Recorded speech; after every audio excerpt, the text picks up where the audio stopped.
दोस्तों आज के इस एपिसोड में हम लोग जीके जीएस के टॉप 35 क्वेश्चंस देखने वाले हैं।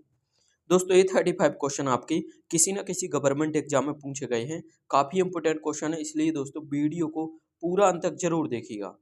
और दोस्तों यदि आपको इनके आंसर पहले से पता है तो आप लोग सभी प्रश्नों के जवाब कमेंट बॉक्स में जरूर बताइएगा।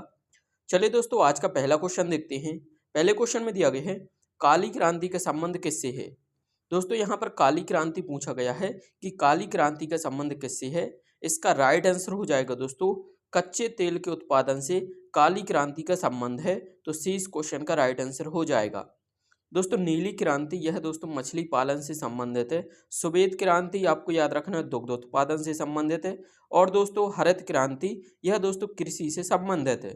दोस्तों हरित क्रांति के संस्थापक कौन हैं? तो दोस्तों हरित क्रांति के संस्थापक MS स्वामीनाथन हैं, ये आपको याद रखना है। चलिए दोस्तों नेक्स्ट क्वेश्चन देखते हैं। नेक्स्ट क्वेश्चन दिया गया है 2023 में आयोजित 69th नेशनल फिल्म अवार्ड में सर्वश्रेष्ठ अभिनेता का पुरस्कार किसने जीता। दोस्तों 69th नेशनल अवार्ड यह दोस्तों 2021 की बेस्ट फिल्मों के लिए 2023 में प्रदान किए गए हैं। तो दोस्तों 69th नेशनल फिल्म अवार्ड में सर्वश्रेष्ठ अभिनेता का पुरस्कार अल्लू अर्जुन ने जीता है, तो 20 क्वेश्चन का राइट आंसर हो जाएगा। और दोस्तों कौन सी मूवी के लिए? तो पुष्पा मूवी के लिए जीता है, ये आपको याद रखना है। चलिए नेक्स्ट देखते हैं दोस्तों। नेक्स्ट क्वेश्चन दिया गया है भारत के वर्तमान में खेल मंत्री कौन है। दोस्तों यदि आपको आंसर पता है तो कमेंट करके जरूर बताइए। दोस्तों ऑप्शन में दिया गया है अनुराग सिंह ठाकुर, नितिन गडकरी, S जयशंकर या फिर निर्मला सीतारमन।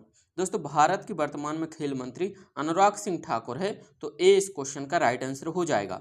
यदि नितिन गडकरी की बात करें तो यह दोस्तों सड़क एवं परिवहन मंत्री हैं, और S जयशंकर यह दोस्तों विदेश मंत्री हैं, और निर्मला सीतारमन ये दोस्तों वित्त मंत्री है, ये आपको याद रखना है। चलिए नेक्स्ट क्वेश्चन देखते हैं दोस्तों। दिया गया है 2022 में भारतीय प्रतिभूति और विनिमय बोर्ड यानी सेबी की पहली महिला अध्यक्ष कौन बनी थी।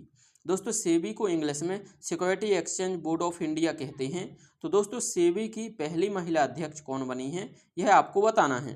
दोस्तों इसका राइट आंसर हो जाएगा माधवी पुरीबोच, यह दोस्तों सेबी की पहली महिला अध्यक्ष बनी है, तो ए इस क्वेश्चन का राइट आंसर हो जाएगा। अगला देखते हैं दोस्तों। दिया गया है ब्लीचिंग पाउडर में कौन सा ब्लीचिंग एजेंट विद्यमान होता है। दोस्तों ब्लीचिंग पाउडर में कौन सा ब्लीचिंग एजेंट विद्यमान होता है। ऑप्शन में दिया गया है आयोडीन, हाइड्रोजन, ब्रोमीन या फिर क्लोरीन। दोस्तों इसका राइट आंसर हो जाएगा क्लोरीन। दोस्तों ब्लीचिंग पाउडर में क्लोरीन ब्लीचिंग एजेंट विद्यमान होता है, तो डी राइट आंसर हो जाएगा। दोस्तों ब्लीचिंग पाउडर का सूत्र क्या है? तो दोस्तों CaOCl2। दोस्तों यह ब्लीचिंग पाउडर का फॉर्मूला है, रासायनिक सूत्र है, तो ये आपको याद रखना है। चलिए दोस्तों नेक्स्ट क्वेश्चन देखते हैं। नेक्स्ट दिया गया है सुंदरबन किसका घर है। दोस्तों सुंदरबन यह दोस्तों दुनिया का सबसे बड़ा नदी डेल्टा है, और दोस्तों यहीं पर राष्ट्रीय सुंदरबन राष्ट्रीय उद्यान भी स्थित है। और यह डेल्टा कौन सी नदियां बनाती हैं? तो गंगा और ब्रह्मपुत्र नदियां मिलकर के बनाती हैं, और बांग्लादेश पश्चिम बंगाल में स्थित है। दोस्तों सुंदरबन किसका घर है? तो रॉयल बंगाल टाइगर का घर है, तो 20 क्वेश्चन का राइट आंसर हो जाएगा। अगला प्रश्न देखते हैं दोस्तों। दिया गया है प्रोजेक्ट सशक्त किस क्षेत्र से संबंधित है। दोस्तों ऑप्शन में दिया गया है महिला, वृद्ध, ग्रामीण या फिर बैंक। दोस्तों प्रोजेक्ट सशक्त यह बैंक से संबंधित है, तो डी इस क्वेश्चन का राइट आंसर हो जाएगा। दोस्तों प्रोजेक्ट सशक्त क्यों चलाया गया है? तो दोस्तों बैंकों में जो NPA की समस्या आती है उसी को दूर करने के लिए ये प्रोजेक्ट सशक्त चलाया गया है। NPA क्या है? नॉन परफॉर्मिंग एसेट्स, यह आपको याद रखना है। नेक्स्ट देखते हैं प्रसिद्ध पर्यटक विक्टोरिया मेमोरियल किस राज्य में स्थित है। दोस्तों प्रसिद्ध पर्यटक विक्टोरिया मेमोरियल यह कहाँ पर है? ऑप्शन में दिया है अरुणाचल प्रदेश, पश्चिम बंगाल, महाराष्ट्र या फिर गुजरात। दोस्तों विक्टोरिया मेमोरियल यह पश्चिम बंगाल में स्थित है, तो 20 क्वेश्चन का राइट आंसर हो जाएगा। अगला प्रश्न दिया गया है दोस्तों भारत में सबसे पहले हेलीकॉप्टर टैक्सी सेवा किस शहर में शुरू हुई थी। दोस्तों भारत में सबसे पहले हेलीकॉप्टर टैक्सी सेवा की शुरुआत किस शहर में हुई थी। ऑप्शन में दिया गया है बेंगलुरु, दिल्ली, चेन्नई या फिर मुंबई। दोस्तों इसका राइट आंसर हो जाएगा बेंगलुरु में सबसे पहले हेलीकॉप्टर टैक्सी सेवा की शुरुआत हुई थी, तो ए इस क्वेश्चन का राइट आंसर हो जाएगा। अगला प्रश्न देखते हैं। दिया गया है दोस्तों वस्तु और सेवा कर यानी GST जिसे हम लोग गुड्स एंड सर्विस टैक्स कहते हैं, परिषद के पहले अध्यक्ष कौन थे। दोस्तों ऑप्शन में देखा है राजनाथ सिंह, सुरेश प्रभु, अरुण जेटली या फिर प्रकाश जावड़ेकर। दोस्तों जीएसटी परिषद के पहले अध्यक्ष अरुण जेटली थे, आपको याद रखना है। तो सी इस क्वेश्चन का राइट आंसर हो जाएगा। दोस्तों जीएसटी की स्थापना कब हुई थी? तो दोस्तों जीएसटी की स्थापना 1 जुलाई 2017 में हुई थी, आपको याद रखना है। कब हुई थी? 1 जुलाई 2017 में जीएसटी परिषद की स्थापना हुई थी, आपको याद रखना है। नेक्स्ट देखते हैं, दिया गया है सामाजिक त्योहार नुआखाई भारत के किस राज्य से संबंधित है? दोस्तों नुआखाई जो उत्सव है, त्योहार है, यह किस राज्य से संबंधित है? ऑप्शन में देखा है उड़ीसा, तमिलनाडु, असम या फिर कर्नाटक। यदि आपको आंसर पता है तो कमेंट करके जरूर बताइए। दोस्तों इसका राइट आंसर हो जाएगा उड़ीसा से संबंधित है, तो ए इस क्वेश्चन का राइट आंसर हो जाएगा नुआखाई उत्सव। अगला प्रश्न देखते हैं, दिया गया है दोस्तों 1976 में 42वें संविधान संशोधन द्वारा भारतीय संविधान की प्रस्तावना में कौन से दो शब्द जोड़े गए? दोस्तों 42वें संविधान संशोधन को हम लोग मिनी कॉन्स्टिट्यूशन भी कहते हैं। तो दोस्तों इस संशोधन द्वारा प्रस्तावना में दो शब्द जोड़े गए थे, वो दो शब्द है समाजवादी और धर्मनिरपेक्ष। तो दोस्तों डी इस क्वेश्चन का राइट आंसर हो जाएगा समाजवादी और धर्मनिरपेक्ष। यह दो शब्द 42वें संविधान संशोधन 1976 के द्वारा प्रस्तावना में जोड़े गए हैं, तो ये आपको याद रखना है। चलिए दोस्तों नेक्स्ट क्वेश्चन देखते हैं। नेक्स्ट दिया गया है एसवी सुनील, जो एसवी सुनील है यह निम्नलिखित में से किस खेल से संबंधित है? दोस्तों ऑप्शन में देखा है हॉकी, क्रिकेट, बैडमिंटन या फिर टेबल टेनिस। दोस्तों एसवी सुनील यह दोस्तों हॉकी से संबंधित है, तो ए इस क्वेश्चन का राइट आंसर हो जाएगा। दोस्तों यह आरआरबी में क्वेश्चन पूछा गया है, ये आपको याद रखना है। अगला प्रश्न देखते हैं, दिया गया है दोस्तों बाबर ने भारत पर पहला आक्रमण कब किया था? दोस्तों बाबर ने भारत पर पहला आक्रमण 1519 ईस्वी में किया था, तो ए इस क्वेश्चन का राइट आंसर हो जाएगा। दोस्तों बाबर ने ही भारत में मुगल साम्राज्य की स्थापना 1526 में की थी, यह आपको याद रखना है। और दोस्तों 1526 में बाबर ने एक और युद्ध लड़ा था, जिसे हम लोग पानीपत का प्रथम युद्ध कहते हैं। यह दोस्तों बाबर ने इब्राहिम लोदी के साथ लड़ा था, जिसमें बाबर की जीत हुई थी और इसी के बाद भारत में मुगल साम्राज्य की स्थापना की, तो ये आपको याद रखना है। अगला प्रश्न दिया गया है दोस्तों ओम किसकी इकाई है? दोस्तों ओम किसकी इकाई है? ऑप्शन में देखा है विद्युत धारा, विभवांतर, विद्युत आवेश या फिर प्रतिरोध। दोस्तों ओम है यह दोस्तों प्रतिरोध की इकाई है, तो डी इस क्वेश्चन का राइट आंसर हो जाएगा। दोस्तों विद्युत धारा की इकाई क्या है? तो एम्पियर विद्युत धारा की इकाई है, आपको याद रखना है। विभवांतर की इकाई वोल्ट है, ये भी आपको याद रखना है। और दोस्तों विद्युत आवेश की इकाई क्या है? तो कूलाम है विद्युत आवेश की इकाई, तो ये सभी आपको याद रखना है, एग्जाम में क्वेश्चन बन सकता है। अगला प्रश्न देखते हैं, दिया गया है दोस्तों निम्नलिखित में से कौन संयुक्त राष्ट्र संघ में भारत का स्थायी प्रतिनिधि है? दोस्तों यहाँ पर संयुक्त राष्ट्र संघ का भारतीय स्थायी प्रतिनिधि पूछा गया है कि वर्तमान में संयुक्त राष्ट्र संघ में भारत का स्थायी प्रतिनिधि कौन है? ऑप्शन में देखा है हरदीप सिंह, रुचिरा कंबोज, अनुपम सेन या फिर राजीव कुमार चंदर। दोस्तों इसका राइट आंसर हो जाएगा रुचिरा कंबोज अभी वर्तमान में संयुक्त राष्ट्र संघ की भारतीय स्थायी प्रतिनिधि है, तो दोस्तों 20 क्वेश्चन का राइट आंसर हो जाएगा। अगला प्रश्न देखते हैं दोस्तों, दिया गया है इथेनॉल के एक अणु में कितने हाइड्रोजन परमाणु होते हैं? दोस्तों इथेनॉल के एक अणु में हाइड्रोजन कितने परमाणु होते हैं? हम लोग सूत्र देखते हैं। इथेनॉल का सूत्र होता है C2H5OH, यह दोस्तों इथेनॉल का सूत्र है। तो इसमें दोस्तों हाइड्रोजन के 6 परमाणु होते हैं, तो 6 इस क्वेश्चन का राइट आंसर हो जाएगा, तो यह आपको याद रखना है। अगला प्रश्न देखते हैं दोस्तों, दिया गया है निम्नलिखित में से किस महासागर में सेशेल्स गणराज्य स्थित है? दोस्तों सेशेल्स गणराज्य यह हिंद महासागर में स्थित है, तो ए इस क्वेश्चन का राइट आंसर हो जाएगा।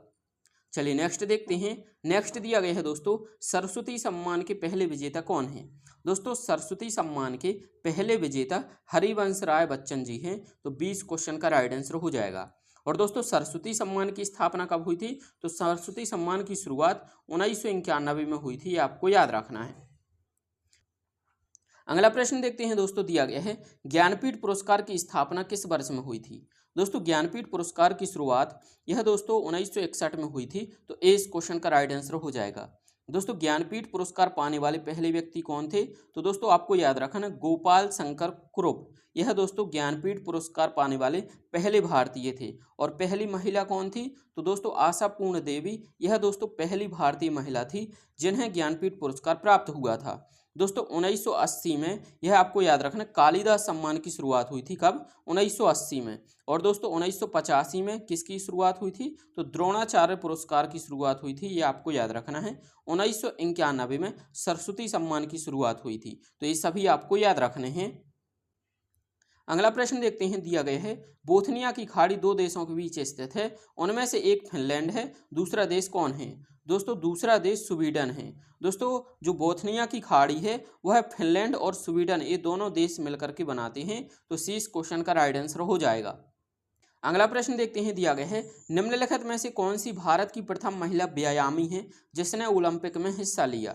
दोस्तों इसका राइट आंसर हो जाएगा दीपा कर्माकर। तो ये इस क्वेश्चन का राइट आंसर हो जाएगा।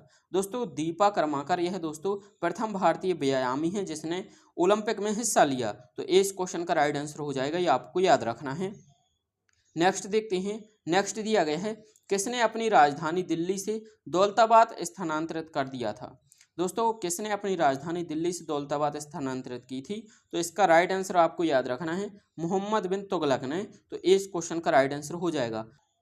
अगला प्रश्न देखते हैं दोस्तों, दिया गया है शेरशाह द्वारा शुरू किए गए चांदी के सिक्कों को मुगलों ने किस रूप में जारी किया था? तो दोस्तों मुगलों ने इन्हीं सिक्कों को रुपया के रूप में जारी किया था। तो 20 क्वेश्चन का राइट आंसर हो जाएगा। नेक्स्ट दिया गया है निम्नलिखित में से कौन सा राज्य आंध्र प्रदेश का राज्य पशु है? दोस्तों आंध्र प्रदेश का राज्य पशु क्या है? तो इसमें ऑप्शन में दिया गया है एक सींग वाला गेंडा, कृष्ण मृग, बैल या फिर मिथुन। दोस्तों आंध्र प्रदेश का राज्य पशु यह दोस्तों कृष्ण मृग है। तो 20 क्वेश्चन का राइट आंसर हो जाएगा। अगला प्रश्न देखते हैं, दिया गया है दोस्तों भारत के किस पूर्व प्रधानमंत्री को मरणोपरांत भारत रत्न से सम्मानित किया गया था? ऑप्शन में देखा है राजीव गांधी, पीवी नरसिम्हा राव, मोरारजी देसाई, आई के गुजराल। दोस्तों मरणोपरांत भारत रत्न यह राजीव गांधी जी को प्रदान किया गया था। तो ए राइट आंसर हो जाएगा। और दोस्तों सबसे पहले किसे किया गया था? तो दोस्तों आपको याद रखना है लाल बहादुर शास्त्री को सबसे पहले मरणोपरांत भारत रत्न से सम्मानित किया गया था। ये भी आपको याद रखना है। अगला दिया गया है दोस्तों वर्ष 2023 में भारत का 54वां राष्ट्रीय फिल्म महोत्सव कहाँ आयोजित किया गया था? दोस्तों 2023 में भारत का 54वां राष्ट्रीय फिल्म महोत्सव यह दोस्तों गोवा में आयोजित किया गया था। तो सी इस क्वेश्चन का राइट आंसर हो जाएगा। अगला प्रश्न देखते हैं, दिया गया है दोस्तों निम्न में से कौन भारत सरकार के खेलो इंडिया कार्यक्रम से संबंधित है? दोस्तों खेलो इंडिया की शुरुआत वर्ष 2016-17 में हुई थी, आपको याद रखना है। 16-17 में खेलो इंडिया कार्यक्रम की शुरुआत हुई थी और दोस्तों यह खेलों से संबंधित है। तो सी इस क्वेश्चन का राइट आंसर हो जाएगा। अगला प्रश्न देखते हैं दोस्तों, दिया गया है मेंडलीव की आवर्त सारणी किस वर्ष के दौरान एक जर्मन पत्रिका में प्रकाशित हुई थी? दोस्तों इसका राइट आंसर हो जाएगा 1872 में मेंडलीव की आवर्त सारणी जर्मन पत्रिका में प्रकाशित हुई थी। तो डी इस क्वेश्चन का राइट आंसर हो जाएगा। दोस्तों प्रारंभ में मेंडलीव की आवर्त सारणी में कितने तत्व थे? तो 63 तत्व थे, ये आपको याद रखना है। अगला प्रश्न देखते हैं, दिया गया है इसरो का पहला सूर्य मिशन कौन सा है? दोस्तों इसरो का पहला सूर्य मिशन आदित्य L1 है। तो डी इस क्वेश्चन का राइट आंसर हो जाएगा। इसे 2023 में प्रक्षेपित किया गया था, ये आपको याद रखना है।